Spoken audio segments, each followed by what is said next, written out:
Hola, saludos, ¿qué tal? ¿Cómo están? Un gusto realmente volver a encontrarnos en este curso de la fuerza y la musculación, esperando que los contenidos que hemos desarrollado hasta este momento hayan sido realmente agradables y que nos hayan enseñado realmente algo importante con respecto a lo que es la fuerza y la musculación.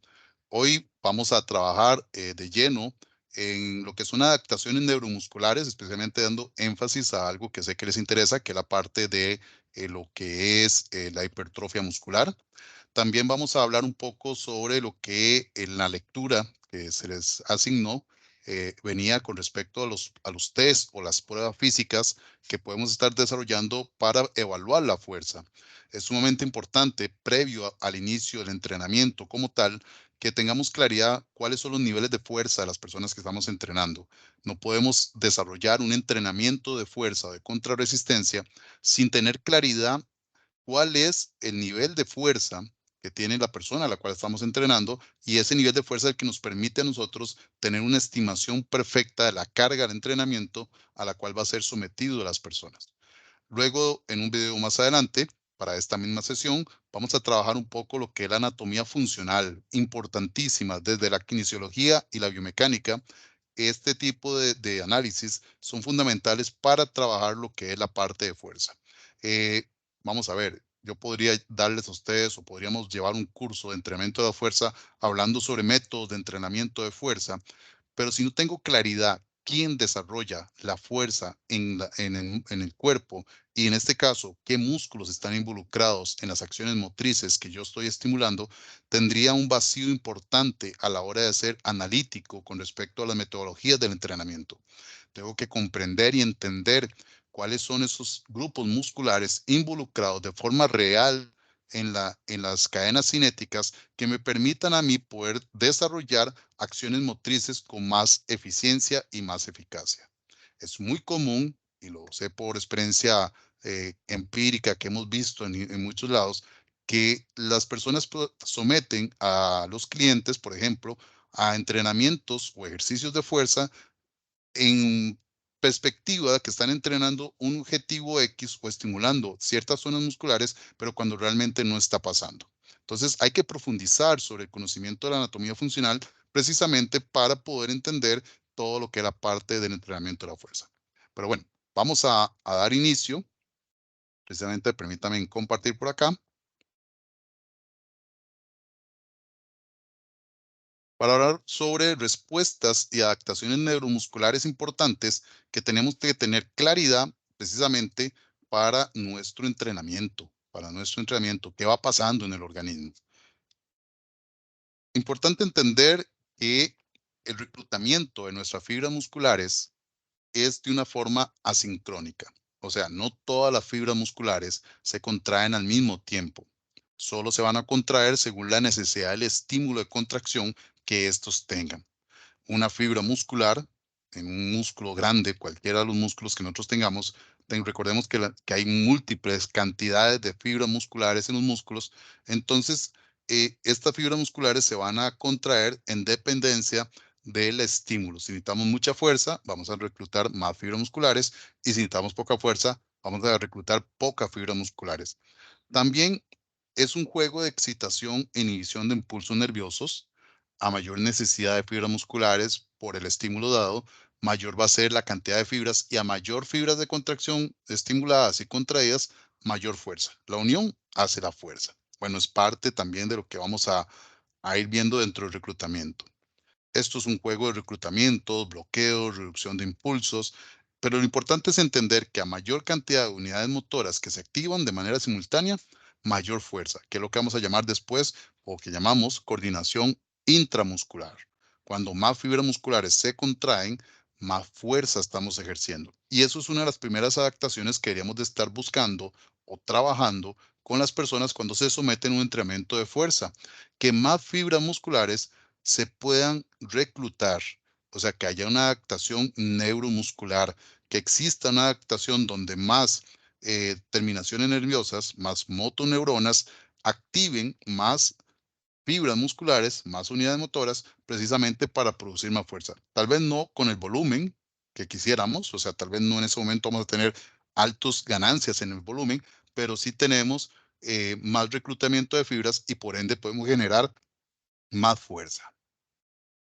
Otras de las adaptaciones, precisamente, que nos llama mucho la atención cuando hacemos entrenamiento de fuerza, es la hipertrofia muscular. Entendiendo la hipertrofia como el aumento del tamaño del músculo. O sea, pasamos de una persona que trae un biotipo, una parte física, estética, poco hipertrofiada, y poco a poco, conforme va evolucionando en el entrenamiento a través del tiempo, va logrando volúmenes en su masa muscular que denotan esta hipertrofia. Ahora, esta hipertrofia es un aumento del tamaño del diámetro transversal de las fibras, o sea, las fibras musculares se van engruesando, se van haciendo más gruesitas, todas. Y claro, ¿por qué? Porque aumenta el tamaño de los miofilamentos o los filamentos contráctiles, lo que es la actina y la miosina, elementos que hemos visto anteriormente. Cuando la miosina y la actina, que son esos miofilamentos o los filamentos más pequeñitos que tenemos a nivel del músculo, se empiezan a engrosar precisamente por un proceso anabólico de síntesis proteica, bueno, la suma de todos estos engrosamientos nos genera un aumento del tamaño del diámetro de la fibra y el aumento de todos los diámetros de fibras nos va a provocar precisamente aumento en la hipertrofia muscular.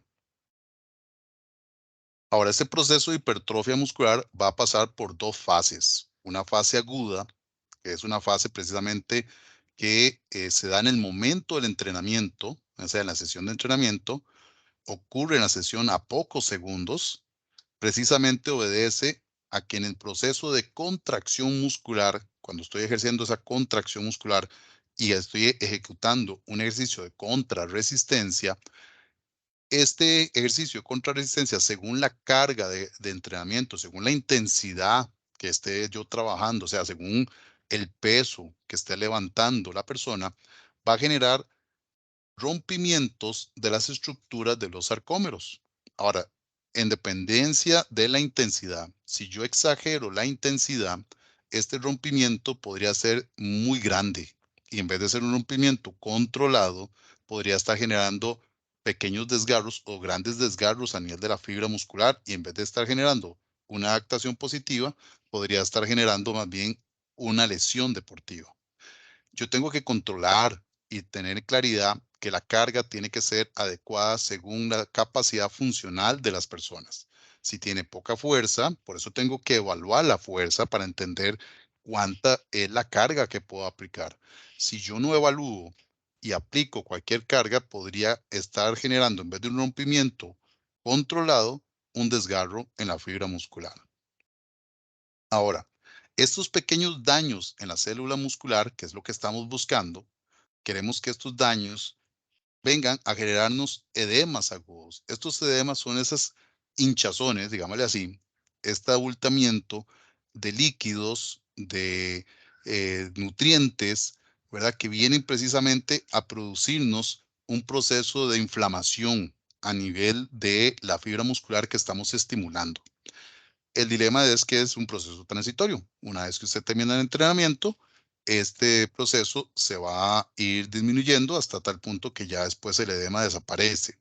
Pero bueno, eso lo queremos hacer. Ese es el tipo de respuesta fisiológica que queremos hacer en el momento del entrenamiento. Popularmente le llamamos el famoso bombeo, ¿verdad? Que queremos que se bombee, se llene de líquidos, precisamente para que se hinche, se llene esa cantidad de nutrientes y podamos tener precisamente un proceso de hipertrofia aguda adecuado. Pero acá la clave está en el daño estructural que podamos generarle a la fibra, pero es un daño controlado, es un daño estructural a los sarcómeros, a los miofilamentos de actina y miosina controlado. Si yo, repito, si yo exagero la carga, si yo establezco una intensidad superior a lo que el sujeto puede controlar, lo que voy a provocar es un daño más bien hacia la lesión, un tipo de desgarro que más bien hacia la lesión del músculo como tal y ya genera una lesión musculoesquelética. Una vez que pase el tiempo, las semanas, los meses, esta hipertrofia deja de ser una hipertrofia aguda a ser una hipertrofia crónica. Y ahora sí, con una adaptación morfológica, estructural de la fibra como tal. ocurre precisamente por el entrenamiento prolongado de las semanas, meses, años, ¿verdad? De entrenamiento. Aquí vamos a tener cambios y ahora sí visibles, estructurales, que nos van a generar la hipertrofia, el volumen a nivel de la masa muscular. Y bueno, aquí pasa algo interesantísimo. Cuando uno hace el entrenamiento, como si uno queremos tener realmente una adaptación bien consolidada, hay estudios que nos hablan que las contracciones excéntricas, o sea, esas contracciones isotónicas excéntricas, llegan a mejorar más o llegan a producir más daños estructurales controlados en la hipertrofia aguda que nos ayudan precisamente a aumentar el área transversal del músculo en comparación a las contracciones concéntricas. ¿Ok? ¿Esto qué significa? Si usted hace una flexión de codo y la flexión de codo usted hace una realización de la fuerza cuando está flexionando, pero libera toda su fuerza cuando usted está extendiendo el brazo o el codo en este caso, usted está perdiendo una fase importantísima de la contracción, en este caso de la contracción excéntrica. La suma de cada semana o cada día que usted hace entrenamiento de hipertrofia aguda nos va a generar después una hipertrofia crónica. Aquí observamos, por ejemplo, unas microfotografías, ¿verdad? De lo que son fascículos musculares. Vemos acá, por ejemplo, las fibras de contracción, las fibras blancas, ¿ok? Cómo se van hipertrofiando y también las fibras rojas. Esto es sumamente importante también comprender aquello de que nosotros estamos proporcionalmente, genéticamente, con mayor cantidad de fibras blancas y con mayor cantidad de fibras rojas, dependiendo de nuestra genética. Habrán personas que tienen mayor genética sobre fibras blancas. Las fibras blancas son fibras de contracción rápidas. Y estas fibras de contracción rápidas son más voluminosas que las fibras de contracción lentas, que son las fibras rojas. Entonces, en dependencia también de la genética, así va a ser el volumen de hipertrofia que va a tener una persona. Si una persona tiene gran cantidad de fibras de contracción rápida en su genética, en sus músculos, obviamente va a lograr mayor hipertrofia que aquel que no lo tenga. Esto es una parte importante cuando analizamos la morfología de las personas, el biotipo de las personas. No todas las personas llegan a alcanzar un volumen tan alto. Y eso hay que darlo a entender también en las poblaciones. Hay personas muy delgadas, tal vez con una alta genética de fibra de contracción lenta, que pretenden tener altos volúmenes en hipertrofia muscular. Bueno, hay que darle a entender que no todas las personas llegan a hipertrofiar en altos volúmenes, que él va a hipertrofiar en dependencia también de su biotipo, de su genética. Eso es sumamente importante aclararlo siempre a las personas con las cuales entrenamos. Entonces, en resumen, vamos a tener dos tipos de hipertrofia. La aguda, que es lo que vamos a llamar hipertrofia sarcoplásmica, que es una acumulación de líquidos, es un edema que se da en las fibras musculares, pero que es necesario porque hay pequeños daños estructurales en los miofilamentos para después llegar a una hipertrofia miofibrilar, donde lo que hacemos es que se engruesan estos miofilamentos y al engrosarse los miofilamentos se van engruesando las fibras musculares y por ende va generando una hipertrofia crónica. El concepto opuesto a la hipertrofia sería la atrofia muscular, ¿verdad? En vez de más bien de crecer, decrece el tamaño.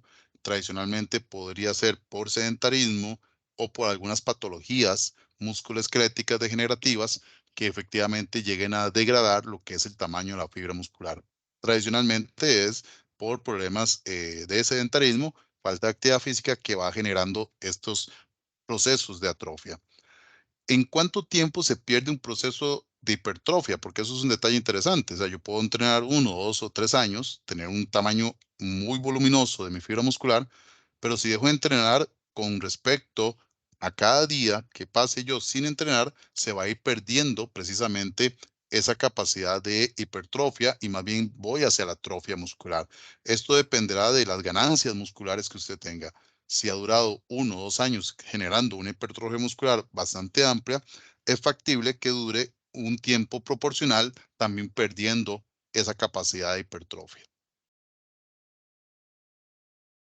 Ahora hay otra adaptación neuromuscular muy interesante esto en dependencia de los tipos de fibras musculares que tenga la persona, ya sea fibras de contracción rápida o fibras de contracción lenta.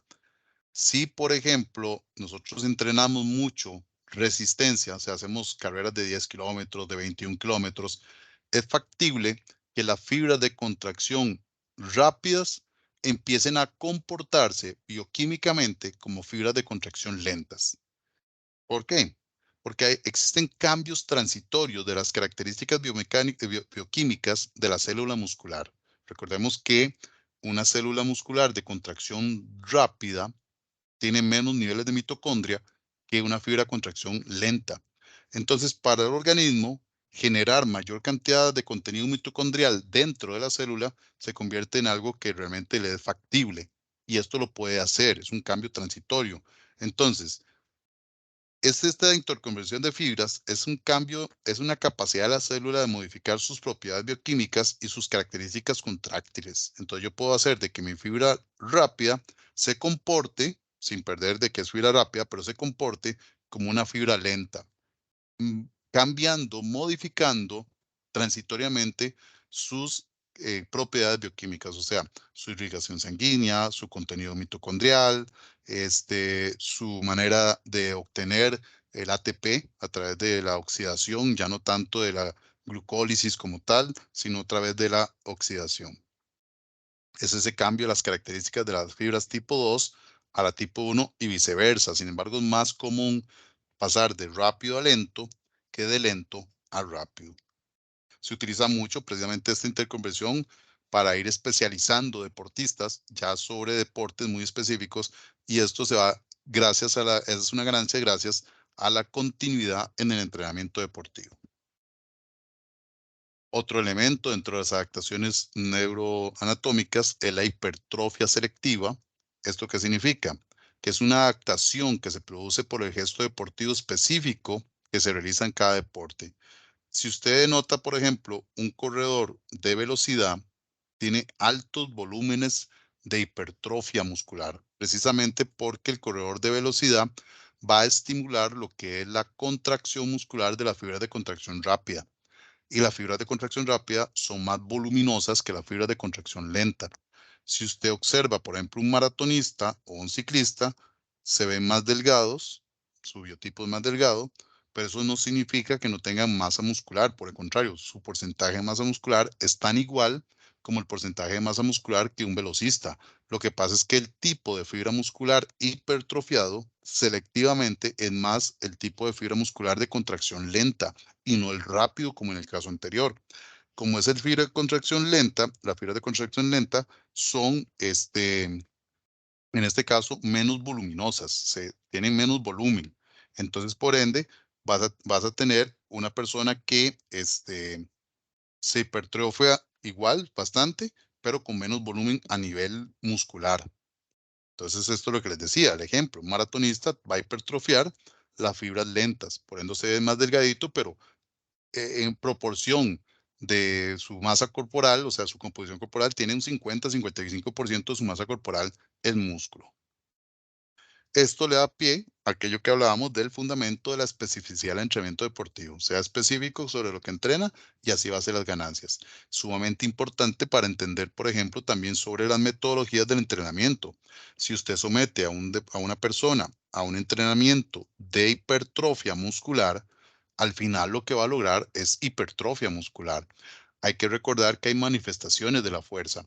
Yo puedo tener fuerza explosiva, fuerza máxima, fuerza hipertrofia, fuerza general, y dependiendo el tipo de estímulo que yo esté sometiendo a la persona, así va a ser las ganancias y así va a ser las adaptaciones.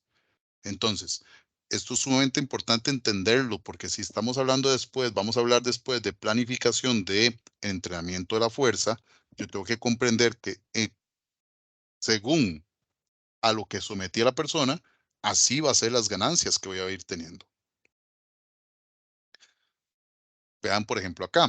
Esto es un estudio realizado con varios grupos. Un grupo control son personas que no hacían absolutamente nada de deporte, 12 personas para ser exactas. Personas que practican callado, deportistas de kayak, 9 personas. 8 luchadores, 9 corredores de maratón y 7 levantadores de pesas. Esta es la cantidad de sujetos. Se les hizo un estudio donde en el vasto lateral externo, perteneciente al cuádriceps, se les mide los porcentajes de fibras de contracción lenta y las fibras de contracción rápida.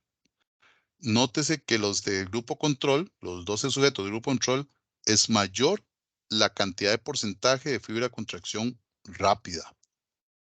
Los de kayak, rápidos. Los de lucha, rápidos. Los de maratón, nótese como tienen porcentajes altísimos de fibra de contracción lenta, ya no tanto rápidos, evidentemente por la especificidad de su entrenamiento, la hipertrofia selectiva. Y los levantadores de pesas olímpicos tenían más fibras rápidas. Un detalle interesante que tal vez ustedes pueden ver acá es que los levantadores de pesas tienen un 56% y los de grupo control 57%. Uno diría, pero tienen lo mismo. Sí, lo que pasa es que pueden tener lo mismo, pero el porcentaje puede ser el mismo, pero el tamaño es lo que cambia. Este 57% es la cantidad de fibras musculares, pero no están hipertrofiadas. Este sí está hipertrofiado. He ahí la diferencia de los niveles de fuerza a los cuales pueden ejercer estos músculos. Ahora bien, vamos a pasar a otra etapa, que ya esto es para complementar mucho la lectura que ustedes realizaron con respecto a los capítulos 1, 2 y 3 del libro que se les dejó asignado, que son los test de fuerza. ¿Por qué? Porque necesitamos evaluar. Yo no puedo empezar un entrenamiento de fuerza si no hago una evaluación de la fuerza como tal. Yo tengo que evaluar a las personas que estoy trabajando precisamente para poder tener un parámetro o un perfil de entrada que me permita a mí ir ya con un plan de entrenamiento más específico y bien diseñado. El primer tipo de test o el test que yo podría aplicar para personas que están empezando o que son intermedias, y cuando yo hablo de un intermedio, al menos profesionalmente yo hablo de una persona intermedia, alguien que tiene menos de un año de estar entrenando en gimnasios, ya más de un año dependerá de la continuidad, la constancia, las adaptaciones fisiológicas obtenidas, las capacidades funcionales, pero antes de eso para mí es un intermedio y un principiante. Aquí ustedes pueden aplicar un test que se conoce como el test de 8RM, entendiendo que RM son repeticiones máximas, ¿ok? Esto es una prueba submáxima, porque aquí yo quiero recordarles un principio del entrenamiento, de un entrenamiento, es una máxima dentro del entrenamiento. A mayor intensidad, mayor riesgo de lesión. Entonces, si yo tengo una persona que está empezando o es una persona que tiene apenas poco tiempo, 6 meses de estar entrenando, yo tengo que comprender que sus capacidades funcionales todavía están limitadas. Tengo estructuras musculares todavía débiles, en proceso de desarrollo muscular. Tengo cápsulas articulares todavía que están en proceso de fortalecimiento. Tengo ligamentos y tendones que están en proceso de fortalecimiento. Entonces no quiero someter a estos sujetos a pruebas que puedan más bien venir a perjudicar. En vez de obtener datos positivos, podrían venir a dañar las estructuras musculoesqueléticas. Por eso no lo voy a aplicar una prueba máxima, sino una prueba submáxima. O sea, lo voy a llevar a un nivel donde yo sé que el nivel no va a ser el máximo, no me va a correr el riesgo de lesionarlo, pero los datos que voy a obtener son realmente valiosos. A través de las pruebas submáximas, como no voy a tener el dato real máximo, lo que va a pasar es que después tengo que calcular o tener una ecuación precisamente para llegar a calcular cuánto hubiera sido ese máximo. En este caso, yo le enseño a la persona el ejercicio, digamos, llámese un press de banca, llámese una sentadilla, eh, llámese una prensa de piernas, el ejercicio que usted quiera evaluar, y yo le voy a solicitar a la persona que ejecute el ejercicio con un peso liviano, 8 repeticiones, y que esa número 8, el levantamiento 8, sea forzado, o sea, que usted llegue a las 7 y llegue a las 8 y apenas le dio para hacerlo de buena forma, ¿ok? De buena forma, y se le pregunta al sujeto cómo se sintió. Si el sujeto dice, no, fue muy liviano, o en vez de hacer 8, puede llegar a, inclusive podría llegar a ser 9, 10, 11, 12, entonces lo que hacemos es subirle un poquito el peso y se vuelve a intentar. Se va a repetir hasta que el sujeto no ejecute, ya sea porque perdió la técnica o porque levantó o no levantó el peso, ¿verdad? Entonces, en este caso, si no levanta el peso, si no llegó a los 8, ya la prueba se termina ahí. La idea, repito, es que ejecute estas 8 repeticiones, pero de una forma forzada, pero bajo una buena técnica. Una vez que el sujeto o la persona logra hacer esas 8 repeticiones, vamos a anotar ese peso que hizo y vamos a empezar a calcular cuánto sería el máximo que hubiera hecho. Recuerden que es una prueba máxima, no lo voy a llevar al máximo. Entonces quiero calcular ahora sí el máximo. Lo voy a calcular. Entonces lo calculo a través de esta fórmula. Voy a anotar el peso que levantó, lo voy a multiplicar por 100, porque es el 100% lo que quiero averiguar, y lo voy a dividir por 80. ¿Por qué por 80? Porque en la muy buena teoría, cuando usted hace 8 repeticiones de un ejercicio, teóricamente estamos pensando en que usted está aproximadamente en su 80%, ¿ok? En su 80%. Por eso es 80. Esa constante es 80. Una vez que usted ya obtiene este valor y usted obtiene el peso máximo teórico, usted va a obtener su 100% de intensidad. Por dar una idea, usted levantó 50 kilos. Estos 50 kilos usted los va a multiplicar por 100, lo cual le va a dar 5,000 y lo va a dividir por 80. Significa que su peso máximo teórico en esa prueba de sentadilla, por ejemplo, usted no hubiera levantado 50 kilos. Si usted hace solo una repetición al 100%, usted posiblemente hubiera levantado 62.5 kilogramos. Ese es su peso máximo teórico. Ahora, yo necesito trabajar a esa persona a un 80%. ¿Por qué un 80%? O quiero trabajarlo un 75%. Bueno, porque el 75% de un URM es para trabajar un objetivo en específico. Pero ¿cuánto es el 75%? ¿Cuánto podría yo entonces decirle a la persona? Usted va a hacer 3 series de 10 de sentadilla al 75%. ¿Cómo lo hago? Tengo que calcular el peso trabajo. Entonces, este peso máximo, que en este caso es de 62.5, porque recuerden que me levantó un 8RM de 50 kilos, lo voy a multiplicar por 70, y lo voy a dividir por 100. Entonces, esto es 62.5 multiplicado por 70 y dividido entre 100 me da 43.75, o sea, 44 kilos. Entonces, ya a partir de ahí, yo le voy a decir al sujeto, usted va a trabajar 3 series de 10 con 44 kilos. Que yo sé que como entrenador, eso significa que va a trabajar un volumen de 30 repeticiones al 75% de intensidad. ¿Ok? Que es la forma entonces que yo voy trabajando. Me falta otro elemento, la densidad. La densidad son los tiempos de recuperación que hay entre las series. Esos tiempos de recuperación van con base a los factores bioenergéticos. O sea, si yo necesito estimular sistemas oxidativos, voy a reducir los tiempos de recuperación. Si quiero mejorar los tiempos, por ejemplo, no oxidativos, sino como el ATP-PC o la glucólisis aeróbica, que son sistemas anaeróbicos, tengo que esperar más tiempo, entre 3, 4 minutos, dependiendo del sistema y la carga. En este caso, 75%, posiblemente vaya a esperar un minuto entre cada una de las series. Así entonces, y aquí hago una pequeña pausa para que ustedes puedan pausar su video y hagan este ejercicio. Vamos a entrenar a estas personas de acá. Entonces, o a Rebeca, una muchacha se llama Rebeca. Vamos a entrenarla. Vamos a estimar cuánto es el 1RM en kilogramos de Rebeca, o sea, cuánto sería el 100% de Rebeca, pero Rebeca es principiante, es intermedia. Es intermedia, entonces Rebeca no la vamos a someter a esa prueba del 100%, vamos a hacer un 8RM. Vamos a hacer una prueba de 8RM. ¿En qué? En la sentadilla, que es esta de acá, en la polea alta, que es esta de acá, en la flexión de codos, que es este ejercicio de acá, y en el press plano banca, que es este de acá. En la sentadilla, Rebeca levantó 65 kilos. En la polea alta, que es esta de acá, 75 libras. Oh, hay que tener un cuidado interesante. Vean que aquí yo tengo kilogramos y aquí tengo libras. y yo quiero que ustedes me den cuánto es en kilogramos. ¿Cómo hago esto? Bueno, 2 libras es 1 kilo.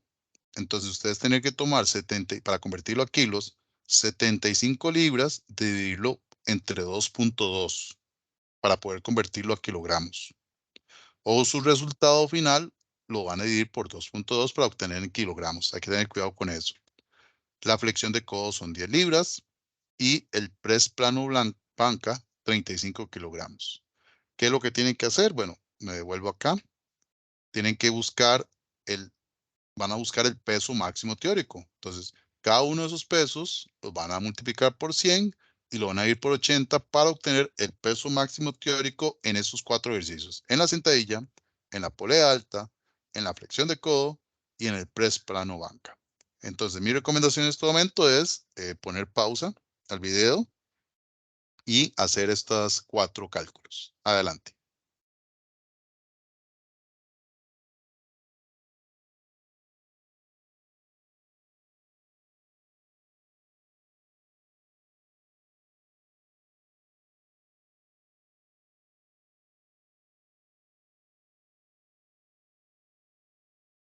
¿Cómo les fue? Esperando que les haya ido muy bien con esos cálculos. ¿Ok? Ahí los podemos tener. Y ese 100% que ustedes acaban de calcular, precisamente es como si hubieran hecho este test de 1RM. Pero ya el test de 1RM, una repetición máxima, es solo para gente avanzada. No se lo apliquen a personas principiantes ni intermedios, solo gente avanzada. ¿Y qué es una persona avanzada? Profesionalmente les puedo decir que una persona avanzada es alguien que tiene más de un año, cuidado, no, ojalá 2 años de estar entrenando la parte de contrarresistencia, pero en un entrenamiento continuo, con adaptaciones fisiológicas muy evidentes, o sea, con buena cantidad de masa muscular, con buena fuerza, con una estructura eh, musculoesquelética, en este caso, con articulaciones fortalecidas, ligamentos fortalecidos, o sea, que realmente haya tenido un trabajo muy bien desarrollado bajo un plan de entrenamiento. No nos juguemos el chance, no nos juguemos el chance de poder crear una lesión a nivel de la columna, a nivel de rodillas, a nivel de cadera, solo porque queremos adelantar las etapas. No, hagámoslo como tiene que ser y las cosas van saliendo bien. Si usted tiene una persona avanzada, tiene otras ventajas. Una persona avanzada ya tiene buen dominio biomecánico de las acciones motrices, o sea, la técnica de ejecución lo hace bien. También ya tiene un concepto claro de qué es máximo a nivel de fuerzas, ya tiene claridad de esas son mis fuerzas máximas. Entonces, ¿qué vamos a hacer? Le vamos a hacer una prueba máxima donde se va a ejecutar un ejercicio con el peso máximo, o sea, una sola repetición, una sola sentadilla, un solo press de banca, una sola repetición con el máximo de peso posible. Esto requiere previo un calentamiento, requiere que la persona se prepare bien, hasta una preparación psicológica, y requiere inclusive que usted como coach o como entrenador tenga ese factor motivacional. En el test de 1RM hay que motivar a la persona porque también mucho de la fuerza máxima es un factor psicológico. Entonces yo necesito enfatizar precisamente en este reforzamiento psicológico para que al final la persona pueda dar su máximo, su máxima fuerza en lo que es este tipo de test. Igual que el anterior, si hace una sola repetición y denota que lo hizo muy bien, se puede subir un poco el peso y se vuelve a intentar. Y se repite hasta que el sujeto no ejecute, ya sea la técnica o no levante el peso. La recomendación es que no exceda de 3 repeticiones.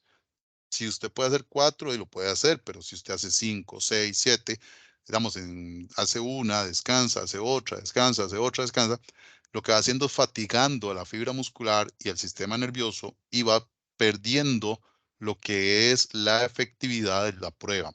Por eso es que hay que hacerlo con gente avanzada, porque la gente avanzada ya tiene una claridad. Ah, no, yo levanto 100 kilos.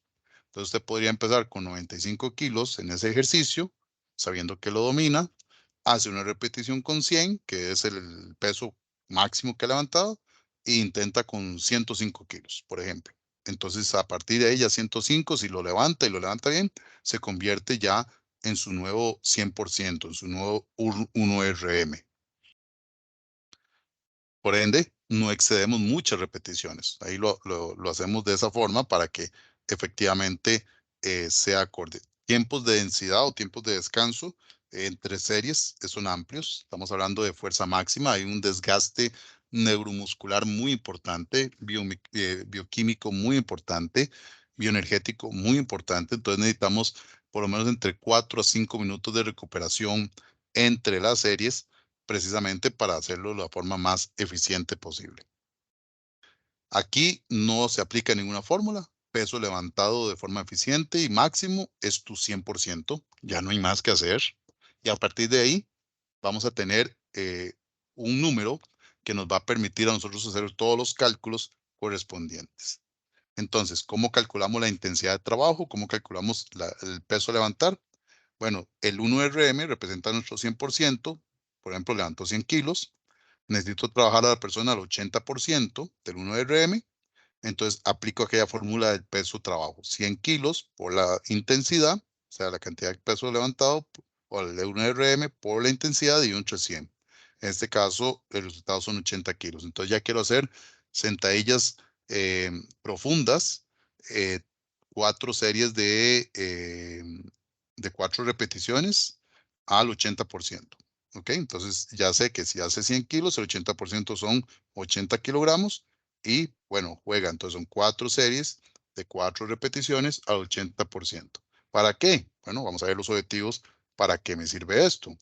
Esta tabla, que está adaptada del Colegio Americano de Medicina del Deporte, nos habla precisamente de este tipo de eh, recomendaciones.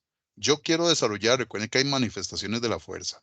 Quiero trabajar fuerza general, quiero trabajar hipertrofia muscular, quiero desarrollar la potencia muscular o quiero mejorar la resistencia muscular. Dependerá también del nivel de entrenamiento. Tengo principiantes, intermedios y avanzados. Vean para cada uno de ellos. Y tengo cargas específicas. Por ejemplo, quiero desarrollar la fuerza en principiantes. Puedo trabajar de 60 a 70% 1RM. Para eso tuve que haber hecho una prueba de 8RM para saber cuánto es el 1RM y a partir de ahí calcular el 60-70% con la fórmula que yo les di anteriormente. ¿Cómo puedo trabajar esto? Entre 1 a 3 series de 8 a 12 repeticiones. La velocidad es lenta a moderada y puedo trabajarlo de 2 a 3 veces por semana. Pero el mismo desarrollo de la fuerza en un avanzado lo puedo trabajar de 80 a 100% de 1RM. En series múltiples de 1 a 12 repeticiones, velocidades lentas o rápidas de 4 a 6 veces por semana.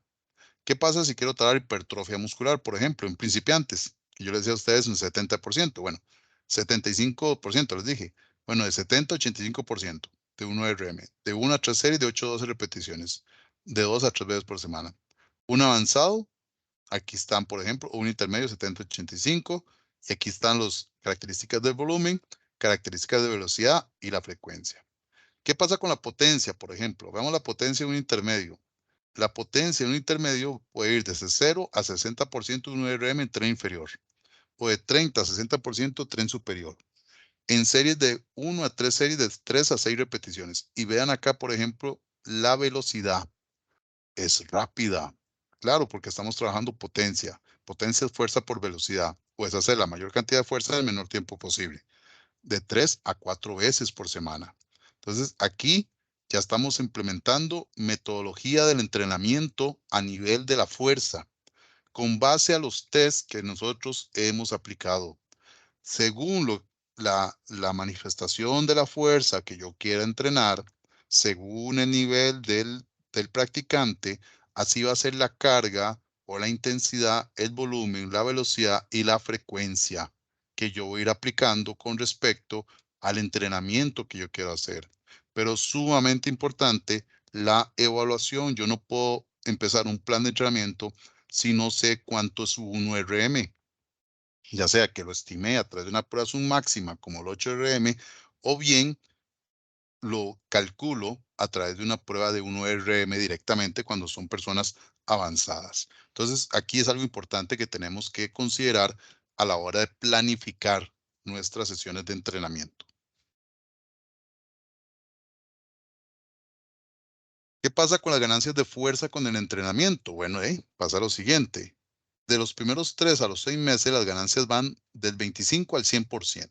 O sea, una persona que tenía poca fuerza puede mejorar el doble su cantidad o el triple su cantidad de fuerza inicial. ¿Esto por qué? Precisamente porque primero se dan adaptaciones neurológicas, cambios en el sistema nervioso generados por el entrenamiento. Vamos a tener un aumento en el reclutamiento de las fibras musculares, o sea, más fibras musculares van a ser reclutadas por el cerebro que va a mandar información a las fibras y más fibras van a tener terminaciones nerviosas porque hubo una proliferación de estas terminaciones axónicas, de estas terminaciones nerviosas, y esto nos va a permitir mejorar nuestra coordinación inter e intramuscular.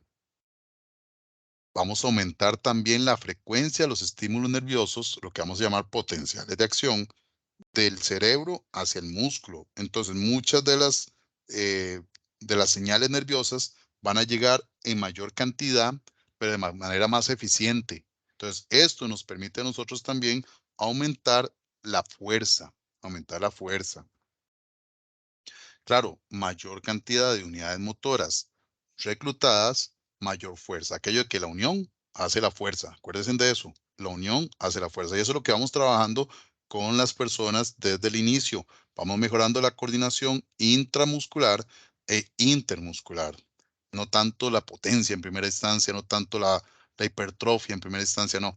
Primero tengo que fortalecer sistemas musculoesqueléticos, la forma que trabaja. Primero tengo que entender que estoy generando adaptaciones neuromusculares y después vendrán otra serie de adaptaciones como son la hipertrofia, como son la potencia u otras, otras manifestaciones de la fuerza, pero que requieren en primera instancia una base como lo es precisamente la coordinación inter e intramuscular.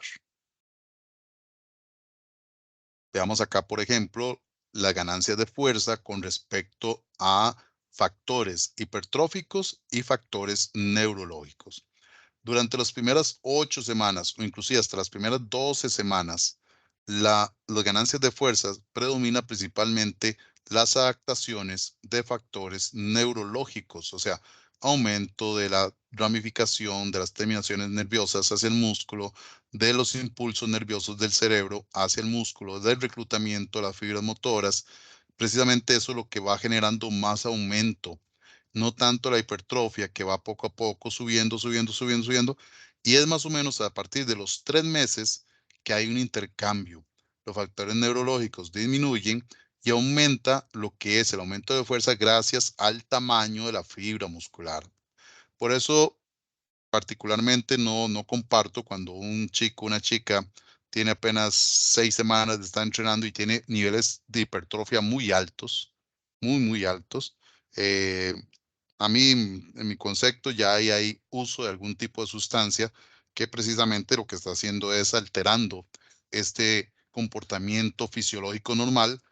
Por más genética que tenga, es muy difícil. Es muy difícil que antes de los 3 meses tenga una hipertrofia muscular demasiado desarrollado. ¿Qué pasa con relación a la edad? ¿Qué pasa con la fuerza, con la hipertrofia? Bueno, algo importante es que el número de fibras musculares es directamente proporcional a la fuerza. Eso significa que a mayor cantidad de fibra muscular, más fuerza, ¿ok? Eso es sumamente importante. Más fibras musculares que se estén contrayendo, más fuerza. Y entre más fibras tengamos, más posibilidad de contraer más fuerza. Pero a partir de los 25 años y se duplica a los 40, vamos a tener un proceso de degradación de las fibras musculares llamado sarcopenia. La sarcopenia es la pérdida de fibra muscular todos los días de nuestra vida hasta el final de la vida. ¿Ok?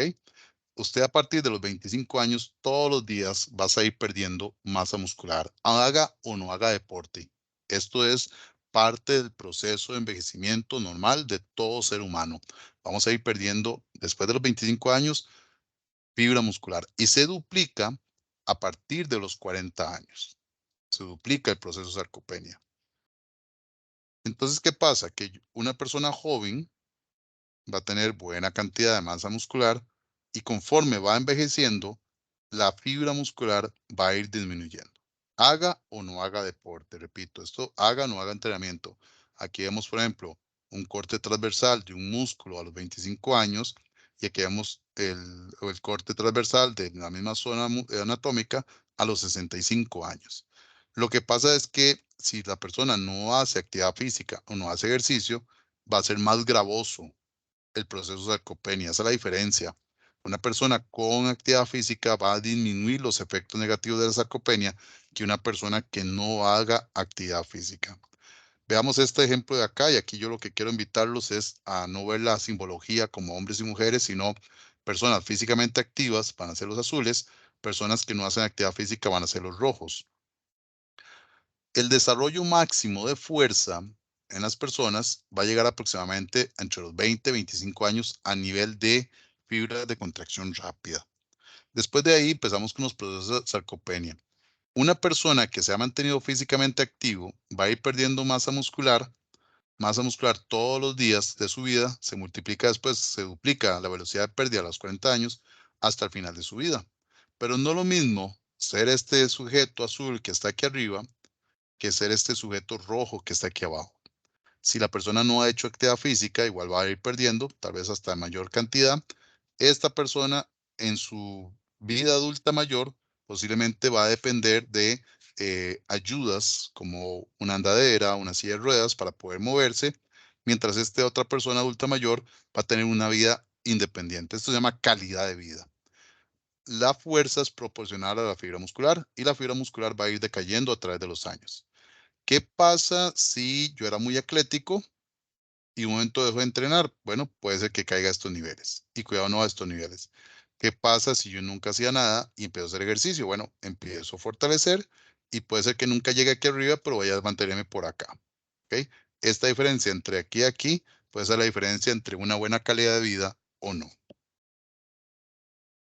¿Qué pasa también con el sistema óseo? Porque nosotros estamos hablando que es sistema músculo-esquelético, y el esqueleto como tal también tiene parte del proceso de adaptación y el proceso de trabajo. Bueno, hay adaptaciones esqueléticas importantes también por el entrenamiento de la fuerza. Entendemos que el 10 al 20% de la masa corporal es hueso. O sea, 10 al 20% de tu peso corporal es hueso. ¿De qué depende? Depende también de la genética. Hay razas, como la raza negra, por ejemplo, que los chicos y las chicas de raza negra tienen mayor cantidad de densidad mineral ósea, o sea, tienen huesos más gruesitos. La gente de los países nórdicos, por ejemplo, tienen huesos, o la gente de los países del norte son huesos un poquito menos densos. ¿Qué es lo que hace el ejercicio de fuerza? Bueno, el ejercicio de fuerza lo que hace son fuerzas mecánicas. Recordemos que el hueso lo rodea el músculo, entonces cuando el músculo está contrayendo, está presionando al hueso, y estas fuerzas mecánicas de presión que está ejerciendo el músculo son un estímulo muy bueno para mejorar la remodelación ósea. O sea, cuando el músculo está presionando al hueso, lo que hace el hueso es que se vuelve más susceptible precisamente a la resección del calcio.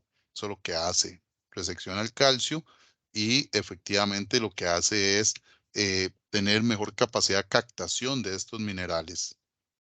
Hay un estudio de Conroy donde analizó la densidad mineral ósea de 25 levantadores de pesas adolescentes, una edad promedio de 17.4 años, una diferencia estándar de 1.4 años, y había una característica importante. Estos adolescentes tenían un mínimo de 3 años de entrenamiento previo al estudio. ¿Y qué hizo Conroy? Bueno, Conroy midió la densidad mineral ósea en gramos por centímetros cuadrados de estos levantadores pesos en 3 lugares anatómicos: en la vértebra lumbar 4, en el cuello del fémur y en el trocánter. Y midió esta densidad mineral ósea también en un grupo control: chicos, adolescentes, de las edades más o menos similares a las anteriores, pero que no hacían pesas, que no entrenaban. Los levantadores de pesas tenían densidades de 1.41, 1.30, 1.05. Los de control, 1.06, 1.05 y 0.89. Como se puede notar, los chicos levantadores olímpicos tienen mayor cantidad de densidad mineral ósea, representando incluso valores superiores al 30%. O sea, que solo el hecho de hacer levantamientos olímpicos, o en este caso levantando pesas, se puede mejorar también las ganancias a nivel óseo. Y esto, imaginémonos también algo importante, el, los problemas de osteoporosis que se pueden dar a futuro o problemas de fracturas que se pueden dar, bueno, es parte también de los sistemas de protección cuando hacemos entrenamientos de fuerza. Igual como existe la sarcopenia, existe la osteopenia. En el ciclo de desarrollo mineral o en los picos de maduración del crecimiento óseo, aproximadamente hasta los 30 años es cuando vamos a tener todos ese pico máximo de desarrollo óseo, que precisamente es la calcificación de nuestros últimos huesitos. Estos huesos se van a ir alimentando conforme al ejercicio y conforme a la alimentación y vamos a alcanzar algunos picos muy altos. En otros casos, si la persona no se alimentaba bien y no hacía ejercicio, picos muy bajos. Después, por un tiempo, vamos a mantener un tipo de meseta y después vamos a tener una osteopenia, que es la pérdida o la disminución acelerada precisamente de hueso por la edad. En el caso de las mujeres, empieza con la menopausia a perderse mucho por las diferencias en la progesterona, el estrógeno, que también tienen participación en lo que es la densidad mineral ósea. Entonces, una persona que haya hecho bastante actividad física, a pesar de esta osteopenia, bueno, volvemos al mismo punto. Una cosa es terminar con una buena proporción de densidad mineral ósea que no, ¿verdad? Entonces son factores importantes de protección que tenemos a nivel del ejercicio. Y bueno, después vamos a ver un poco lo que es más adelante en otras sesiones, prescripción del ejercicio contra resistencia y fuerza. Ahí lo importante es entender algunos principios del entrenamiento. Vamos a hablar de entrenamientos progresivos, entrenamiento de la sobrecarga progresiva, hay que ir aumentando poco a poco la intensidad del ejercicio. Vamos a hablar de que el principio de reversibilidad, en este caso, no el hecho, porque ya haya ganado fuerza, significa que, o hipertrofia, significa que se va a mantener, sino que tengo que entender que si dejo de entrenar se pierde, que lo que se entrena específico, así se gana. Vamos a hablar de, hay que trabajar de forma individual, esto lo hemos venido hablando, de forma individual, es sumamente importante. Tengo que ir viendo picos de crecimiento, ¿verdad? ¿Qué pasa con los niños, con las niñas, por ejemplo? Tradicionalmente, cuando se pregunta a uno a partir de qué edad empiezo a hacer ejercicio de contrarresistencia, hay que tomar en consideración que hay picos de crecimiento muy elevados entre los 8 a los 14 años. Las chicas desarrollan más rápido hasta los 12 años, después vienen los chicos hasta los 14. Entonces son periodos de desarrollo muy interesantes que yo tengo que considerar también porque se empiezan a generar desproporciones a nivel del crecimiento y estas desproporciones generan también desproporciones en lo que son las ganancias de fuerza máxima. Entonces hay que entender todo este tipo de situaciones precisamente para poder yo establecer entrenamientos de fuerza, por ejemplo, en niños. Mi recomendación es que en niños se pueda trabajar mucho la técnica, se pueda trabajar mucho autocargas, se pueda trabajar más a nivel lúdico y no tanto entrenamientos como tal, ¿verdad? Entrenamientos específicos, ya con cargas muy específicas, porque todavía no están ni psicológica ni biológicamente listos precisamente para someterse a entrenamientos que son muy rigurosos y que necesitan realmente una alta atención. Dentro de los diseños de programa, bueno, componentes que vamos a ver después, hay que controlar la frecuencia, la intensidad, que en este caso viene siendo el peso, el volumen, serie de repeticiones, la velocidad de ejecución, la densidad, el descanso entre series y la progresión. Y bueno, con esto concluyo con lo que es esta parte, esperando que estos contenidos realmente hayan sido muy enriquecedores en este proceso de este curso y que vengan a fortalecer mucho la lectura que ustedes hicieron realmente de lo que fue estos 3 capítulos. Vamos a proceder después a otro video que venga a fortalecer también los contenidos en el curso. Gracias.